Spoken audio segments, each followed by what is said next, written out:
Les amis, j'espère que tout le monde va bien. On se retrouve pour une nouvelle vidéo. On va revenir sur le Real Madrid. Lendemain de victoire, victoire laborieuse, à l'arraché, peu convaincante, oui. Mais on a quelques enseignements à tirer. Il y a quelques déclarations aussi qui sont sorties après ce match. On va revenir un petit peu sur tout ça et mon ressenti sur cette équipe. Mais avant de commencer cette vidéo, les gars, j'aimerais avant tout vraiment vous remercier. Vous êtes de plus en plus nombreux sur la chaîne. Vraiment, vous donnez de la force et merci. Vraiment, depuis que je suis rentré de vacances, il y a pas mal de personnes qui sont venues sur la chaîne pour commenter, pour mettre des likes et pour s'abonner aussi. Beaucoup de nouveaux abonnements. Et rien que pour ça, les gars, vraiment, merci, merci à tous pour la force et le soutien que vous me donnez au quotidien pour la chaîne. On s'approche gentiment des 10 000 abonnés, donc on pousse un petit peu, les gars. Toi, là, qui passe par là et qui n'est pas abonné, tu appuies, c'est gratuit, il n'y a pas de problème, on est ensemble. On parle football, on est installé, on est bien. Et en parlant de football, j'aimerais revenir sur ces belles images. Vinicius, la trivella pour Mbappé, Mbappé qui met un but de la tête. Une victoire, 4-3, et notamment grâce à ces deux-là, des artisans principaux de cette victoire. Alors attention, il y a du positif forcément dans le match d'hier, mais il y a malheureusement aussi pas mal de négatifs. Comme je le disais hier, la gestion émotionnelle de cette équipe, la régularité, la constance sur 90 minutes, c'est compliqué. Il y a des séquences vraiment honteuses, honnêtement. Mais voilà, je vais quand même rester sur le positif. Notamment cette relation entre Vini et Mbappé. On voit vraiment deux joueurs qui s'entendent très très bien. Hier, ils ont été vraiment à un niveau incroyable, avec ballon, je précise. Ils sont capables vraiment de battre et de mettre des buts à n'importe quelle équipe. Ces deux-là, quand ils sont vraiment au top de leur forme et à leur plein potentiel, c'est vraiment deux poisons pour les équipes adverses et les défenses adverses. Et pour le coup, ça a été le cas hier. Et je trouve que voilà, même cette accolade en fin de match, elle fait du bien. Ça fait plaisir de voir ces images. Vini qui vient... Enfin, Xabi Alonso plutôt qui vient taper dans les mains de Vini. Sur la vidéo, la séquence, on le voit qu'il l'appelle. Vini se retourne et il y a une accolade. Peut-être l'âge de guerre. Hein, peut-être qu'on enterre l'âge de guerre plutôt. Et on apprend aussi que Xabi Alonso a rencontré plusieurs joueurs du Real en petits groupes ces derniers jours pour se rapprocher et mieux les comprendre. L'équipe a apprécié ce geste et l'ambiance s'est beaucoup améliorée depuis. Donc, on peut voir que Xabi Alonso a mis de l'eau dans son vin, a fait un pas, un geste vers ses joueurs, vers son équipe. Et c'est bien, honnêtement, c'est bien, parce qu'il aurait très bien pu rester sur ses positions, pas forcément donner d'explications et continuer sur sa lancée et sur son travail qu'il fait. Mais finalement, il a senti un petit peu que son groupe commençait à tanguer. Et les gars, c'est partout pareil. C'est comme dans une entreprise où quand tu atteins pas tes objectifs, quand tu es sur 3 matchs où tu n'as pas de victoire, donc quand tu sens qu'on travaille moins bien, qu'on n'atteint pas les objectifs, tu fais des séances, tu fais des petites réunions, que ce soit en entreprise ou même là dans une équipe de foot. Donc voilà, c'est cool. Je pense qu'il a dû prendre un peu, peut-être par secteur, hein, défensif, milieu et en attaque. Et au moins, ils ont pu échanger. Et au moins, tu crèves l'aspect. Et avant tout, la communication, les gars, c'est hyper important, que ce soit au travail, que ce soit dans ta vie perso. Et là, forcément, dans une vie de groupe, dans un sport collectif, il faut par moments se dire les choses, s'asseoir autour d'une table et parler. Et c'est ce qu'il fallait. C'est ce qu'il fallait pour un petit peu crever l'abcès, éteindre cet incendie. Je pense qu'il y a toujours un petit peu de braise en dessous. Ça peut repartir à tout moment, attention.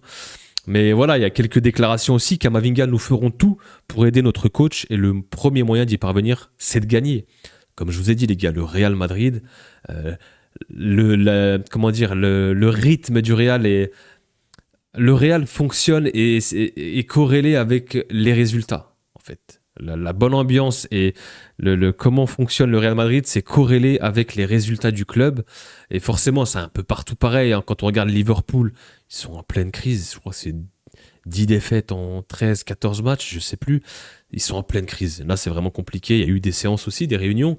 Et forcément, un club comme le Real Madrid où tu gagnes pas pendant 3 matchs, avec tout l'aspect médiatique autour en Espagne, et puis même nous, hein, on en discute, nous aussi, les créateurs de contenu, les youtubeurs sur les réseaux, etc.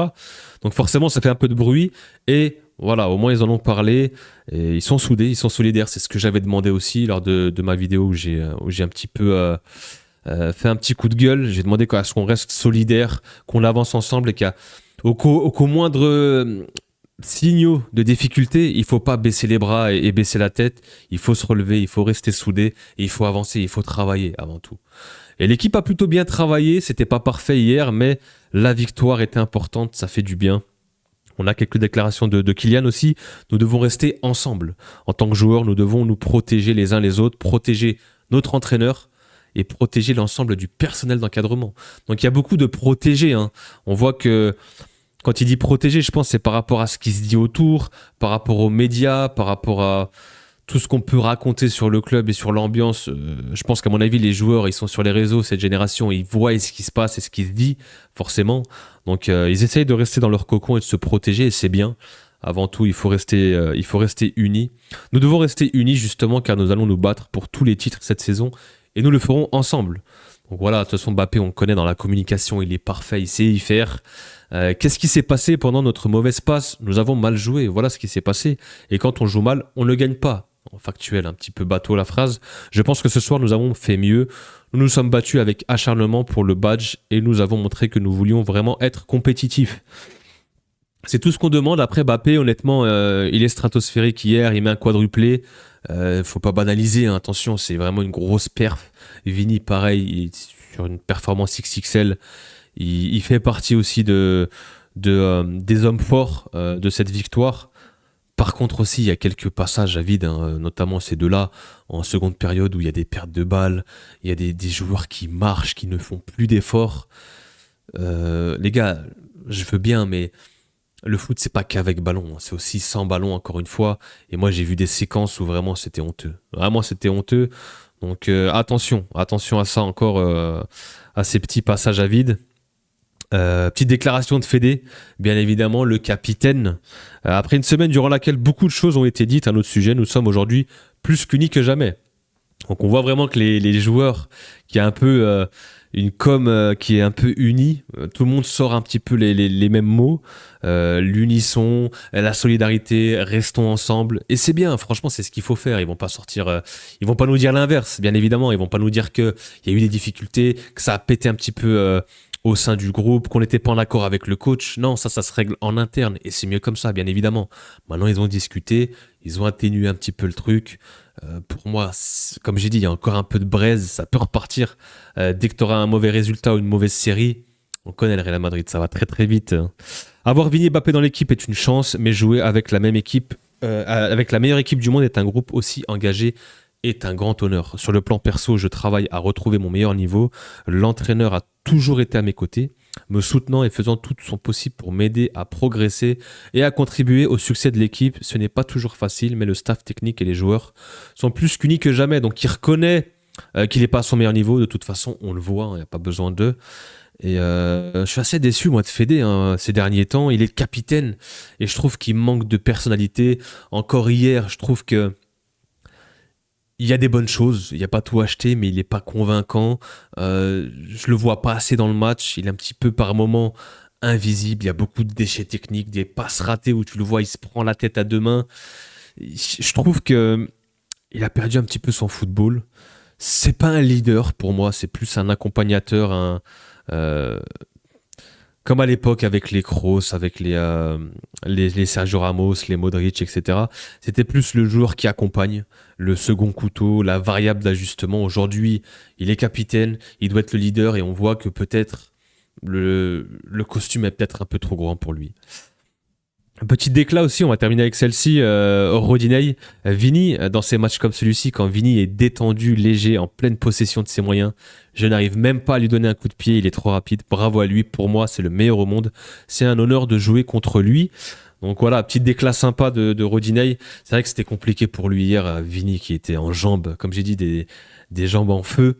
Et c'est vrai que c'est compliqué pour n'importe quel latéral quand tu as un Vini comme ça qui est hyper rapide, qui fait des différences, qui est dans un bon soir. C'est compliqué pour n'importe quel latéral. Et on l'a vu, hein, dans ces gros matchs, ces grosses soirées de Ligue des Champions, que ce soit contre le Bayern, Dortmund, contre City aussi. Il est capable, que ce soit lui, Vini, et j'allais dire Bellingham, mais j'aimerais aussi consacrer cette deuxième partie de la vidéo à Jude. On entend déjà que Jude peut être un petit problème dans cette équipe. Moi, je pense que ça peut être un problème tout comme une solution. Essayez de voir où je veux en venir. Je pense que Bellingham, depuis sa saison 23-24, où il a été le héros de cette saison, où il est pas loin d'aller chercher le ballon d'or, plus de 20 buts dans la saison, je pense qu'il a pris goût à ce côté un petit peu joueur clutch, joueur important, joueur décisif. C'est un joueur qui a beaucoup d'aura, qui a beaucoup de personnalité, qui aime la lumière, forcément. Mais avant tout, il ne faut pas oublier d'où il vient et qu'est-ce qu'il est. Et Bellingham, ça reste un milieu de terrain, les gars. Et aujourd'hui, le problème du Real, tiens, ça tombe bien, c'est qu'au milieu de terrain, il nous manque ce profil, ce nom, ce joueur. Et pour moi, je pense que si on maintient Arda Güler dans une position de numéro 10 ou de sous les attaquants, pour pouvoir alimenter que ce soit Vini ou Mbappé, comme il l'a fait à 7 reprises cette saison, on sait que cette connexion, elle est hyper importante. On l'a encore vu hier, le centre d'Arda, mauvais pied, la tête de Mbappé. Voilà, c'est encore une passe D de plus. Même si Arda, hier, je l'ai senti vraiment emprunté. C'était compliqué physiquement. Même techniquement, d'habitude, il a de la qualité technique, il est assez facile. Là, j'ai trouvé un petit peu, comme j'ai dit, emprunté. Il a eu du mal. Ça arrive, on ne peut pas être à 100% sur tous les matchs. Mais en tout cas, cette connexion, il a ce sens cette vista et ce sens de la passe pour pouvoir nourrir ses attaquants. Et pour moi, Bellingham a toutes les caractéristiques pour jouer un cran plus bas sur le terrain. Il doit jouer en tant que relayeur, en tant que numéro 8, en tant que box-to-box, comme on l'appelle. Pour moi, il a toutes les qualités. Il a un coffre. Physiquement, il est monstrueux. Il est bon dans le domaine aérien. Techniquement, il est incroyable. Il est capable de se projeter dans la récupération, les gars. Bellingham, on le voit comment il presse comme un taureau, comment il tacle. Vous savez, là, c'est genre de tacle un peu assis debout, où il se relève. Il n'est pas à avoir d'effort, les gars. Bellingham, il mouille le maillot, il triche pas. Et je pense qu'au cœur du jeu, avec Tchouaméni juste à côté de lui et un Fede, je pense que ça peut être incroyable. Et maintenant, il faut qu'il arrive à comprendre. Et Xabi Alonso l'avait dit dans une conférence de presse, il le considère comme un milieu de terrain. Donc, là où je veux en venir, on va aller checker, encore une fois, les gars, de la compo. Mais si on part sur un 4-4-2, parce que pour moi, encore une fois, c'est le dispositif et la compo avec laquelle on pourra être le plus équilibré. Et comment tu pourras essayer de combler les manques, et le manque d'efforts défensifs de la part de Vini Mbappé. Qu'on se le dise encore hier, les gars. Hein, les efforts, les replis, néant total. C'est des tout meilleurs avec les ballons. Avec le ballon, ils font partie des meilleurs joueurs au monde. Sans ballon, quand on regarde les stats avancées, c'est les pires.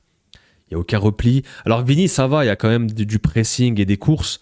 Mbappé, on sait très bien que lui, c'est un peu à la CR7, il est devant, il attend dans la surface. Et s'il te met 4 buts par match, vas-y, il n'y a pas de problème, on vous laisse devant comme ça. Mais pour fonctionner, pour que ça marche, il faut avoir ce milieu à 4. Et je pense, comme j'ai dit, que Arda doit rester dans cette position axiale pour pouvoir nourrir Mbappé et Vini.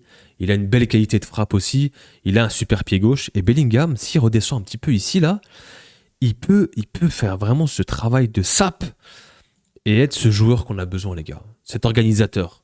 Il est techniquement au-dessus de la moyenne aussi, Jude, les gars. Pied droit, pied gauche, il sait tout faire. Il a un gros volume de jeu. Il doit jouer absolument en box-to-box en tant que numéro 8 ici, en tant que relayeur. Dans l'animation, comment ça peut évoluer. Donc on a Vini, qui aime bien, comme on le sait, prendre ce côté gauche. On a Mbappé qui, j'espère, comme hier, fera des appels, restera vraiment dans la surface, dans la raquette, comme on dit, avoir cette présence pour pouvoir finir le tapin qu'il met sur le 4e but, sur le débordement de Vini, la présence sur le centre d'Arda, les appels, il y a eu des appels hier aussi. Donc voilà, on veut voir Mbappé vraiment en tant que numéro 9 et qui décroche. Il a le droit de décrocher, mais pas sans arrêt. Un Arda Güler, comme j'ai dit, en tant que numéro 10. Fede. Moi, j'ai beaucoup aimé en tant que latéral sur le côté, même s'il n'est pas sur un gros match, mais par rapport à ses caractéristiques, il doit jouer sur un côté, il doit avaler l'espace et faire le cheval ici. On peut voir un Trent rentrer dans le demi-espace ici. On l'a vu hier aussi, c'est intéressant. Trent, qualité de passe, intelligence de jeu au milieu de terrain avec Jude, avec Arda, ils peuvent se compléter. Et tu as toujours Tchouaméni qui vient te rassurer la défense ici. Cette zone-là, elle lui appartient. Il n'y a rien qui passe. Il sort les tacles, il sort son coffre, il sort les muscles. Et voilà, tu as une petite défense à 3, tranquille, avec Militao, Heusen, Carreras, par exemple. Tu peux jouer comme ça. Au niveau de la relance, tu as Carreras, tu as Heusen, tu as un Trent qui peut être bon à la relance. Tu as Bellingham qui est capable de relancer aussi, qui a une belle qualité de passe. je longe, je cours, et Güler aussi. Donc en fait, je pense que là où je veux en venir, c'est que Bellingham, on en parle comme potentiellement un problème, mais pour moi, ça peut être une solution. Et c'est à lui d'accepter de jouer un cran plus bas, comme il a été à Dortmund. Maintenant, lui, il veut la lumière, il veut être ce joueur décisif. Alors, le problème, c'est que même si tu le fais jouer un peu plus bas, il va se projeter naturellement. Ça peut être problématique. C'est pour ça qu'en fait, on a vu que Xabi Alonso a préféré descendre Arda, qui lui va respecter un peu plus les consignes, et avoir un Bellingham plus haut. Mais pour moi, non. Pour moi, on doit inverser. Je suis désolé, on doit inverser de par les caractéristiques des deux joueurs. On doit avoir un Arda un peu plus haut, qui a cette vista et cette qualité de passe. Et un Bellingham, de par son coffre et son volume de jeu, doit accompagner Tchouaméni, Valverde, etc. au milieu de terrain, les gars.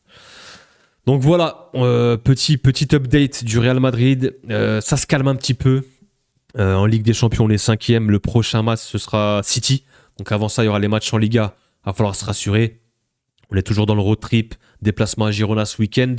Attention à la contre-performance. On peut rallumer le feu tout de suite. Ça peut reprendre, les gars. Les braises peuvent repartir comme elles sont arrivées. Donc attention, il faut rester dans cette bonne dynamique. Il faut reprendre un peu de positivité. Les joueurs et le coach ont parlé. La direction a parlé avec Ancelotti, Pérez. Le board fait confiance au coach. Encore heureux. Voilà, ce serait vraiment grave sinon. Et il faut laisser du temps et il faut laisser Xabi Alonso travailler. Il a ses torts, mais encore une fois, il faut de la communication entre eux pour savoir quels sont les manques, quelles sont les préférences de certains joueurs. Voilà, la communication, du travail, de l'envie, et puis on avancera. On a un bel effectif, on a un bon coach. Il faut juste avancer ensemble et pas se désunir, tout simplement. Dites-moi en commentaire ce que vous pensez de tout ça, vous, de la situation du Real.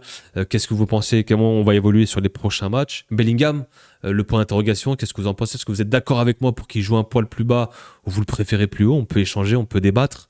C'est pour ça que l'espace commentaire est dédié à ça, plus précisément. Donc voilà les gars, et puis encore une fois, n'hésitez pas à liker, à commenter, à vous abonner. On se rapproche des 10 000 abonnés, il y aura un petit cadeau forcément, j'offrirai un maillot. On fera un petit tirage au sort. Et puis nous on se revoit dès ce week-end pour le prochain match du Real. Prenez soin de vous les gars. Peace.